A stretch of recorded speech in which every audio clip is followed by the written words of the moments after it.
Pernah kepikiran nggak gimana caranya sebuah cerita yang viral di sosmed itu bisa diubah jadi fenomena budaya yang masif? Bukan cuma jadi film, tapi benar-benar dirancang dari awal. Nah, jawabannya itu ada di satu visi kreatif yang super jelas. Semacam cetak biru yang ngubah segalanya. Yuk kita bongkar bareng-bareng. Nah, semua itu berawal dari sini. Dari filosofi produser Manoj Punjabi yang bilang, yang salah bukan orangnya, yang salah adalah keadaan. Ini bukan sekedar kutipan biasa loh. Ini tuh fondasi dari semua strategi film Ipar Adalah Maut. Kalau kita bisa paham kalimat ini, kita bakal lihat gimana semua kepingan puzzle kesuksesannya itu nyambung jadi satu.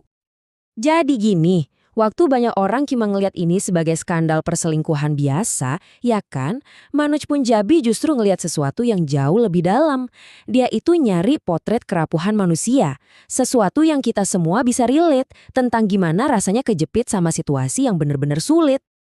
Oke, biar kedalaman cerita dan emosinya itu bener-bener nancap di hati penonton, proses kreatifnya ternyata, wah, intens banget. Ini bukan sekedar, oke, kita tulis naskah ya. Bukan, ini lebih kayak menempa sebuah visi, mastiin setiap detailnya itu sempurna. 15, bayangin, bukan satu, bukan dua, tapi 15 kali naskahnya direvisi. Dan ini semua di bawah pengawasan langsung Manoj Punjabi. Angka ini bukan cuma statistik ya, ini bukti komitmen yang bisa dibilang hampir obsesif sama visi yang dari tadi kita omongin. Dan ternyata setiap revisi itu punya tujuan yang spesifik banget. Tujuannya bukan buat ngejual gosip atau eksploitasi skandal, bukan. Tapi buat ngebangun empati. Tujuannya buat ngeciptain penjahat yang jahat banget, tapi buat nunjukin gimana orang baik pun bisa hancur karena keadaan. Nah, kan balik lagi ke filosofi awal tadi, yang salah itu keadaannya. Nah, pertanyaannya, gimana filosofi ini diterapin secara nyata? Contoh paling jelasnya, paling gampangnya, kita bisa lihat dari cara mereka ngebentuk ulang karakter utamanya, si Aris. Di sini nih, perbedaannya kelihatan jelas banget. Kita semua kan mungkin udah kenal sama Aris di Layangan Putus ya, yang kesannya licik dan pinter main belakang. Tapi, di film ini, visinya beda total. Aris di sini tuh digambarin sebagai cowok biasa yang goyah karena keadaan, bukan penjahat yang emang udah niat dari awal. Dan perubahan ini krusial banget. Jadi, dia ini korban atau pelaku? Nah, dilema moral inilah yang sengaja banget diciptain buat kita para penonton. Kompleksitas kayak gini tuh nggak muncul gitu aja loh. Ini bener-bener dirancang dengan teliti biar penonton tuh nggak cuma marah, tapi juga jadi mikir. Dan mungkin ikut ngerasain konflik batinnya. Nah, proses kreatif yang super teliti ini akhirnya ketemu sama penontonnya. Dan hasilnya, wah, meledak. Bener-bener jadi fenomena yang nggak kebendung, baik dari sisi komersial maupun dari sisi budaya. Momentumnya itu gila banget. Coba kita lihat ya. 5 hari aja udah dapat 1 juta penonton. 2 minggu, 3 juta. 20 hari, nyentuh 4,7 juta. Pertumbuhannya ini bukan lurus-lurus aja, tapi melesat. Ini tanda kalau filmnya nggak cuma ditonton, tapi diobrolin terus, dari mulut ke mulut, bikin gelombangnya makin gede tiap hari.